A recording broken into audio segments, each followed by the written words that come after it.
সেই ঐতিহাসিক ঘোষণা দিয়েছিলেন, হে নরপিশাচ, তুই আমার সন্তানদের বুকে কেন গুলি করলি? এরপরে বাংলাদেশের আন্দোলনের ক্ষেত্র পরিবর্তন হয়ে যায়। ধারাবাহিক আন্দোলনে ইসলামী যুব আন্দোলন বাংলাদেশ বিভিন্ন ইউনিয়ন ওয়ার্ড গোটা দেশে এক অন্যতম আন্দোলনের নেতৃত্ব দিয়েছে, ঠিক কিনা ভাইয়েরা আমার?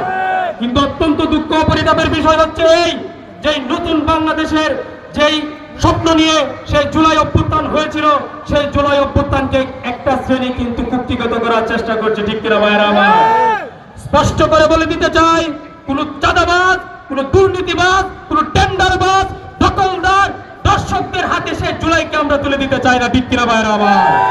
প্রয়োজনে পীর সাহেব চরমনের নেতৃত্বে, আমাদের মুরব্বীদের নেতৃত্বে গোটা দেশের ন্যায় বাংলাদেশের ইসলামের দুর্গ হিসেবে, কিশোরগঞ্জ ইসলামের দুর্গ হিসেবে গড়ে তুলব, ঠিক কিনা ভাইয়েরা আমার?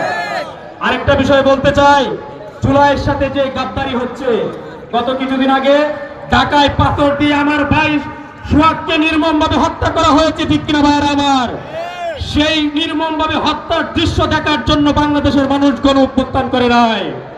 আরেকটা বিষয় বলতে চাই, গত কিছুদিন আগের ঘটনা, আমাদের সাংবাদিক তুহিন ভাইকে, আসাদুজ্জামান তুহিন ভাইকে গাজীপুরে নির্মমভাবে কুপিয়ে জবাই করে হত্যা করা হয়েছে। এর প্রতিবাদে আমরা রাজপথে ছিলাম।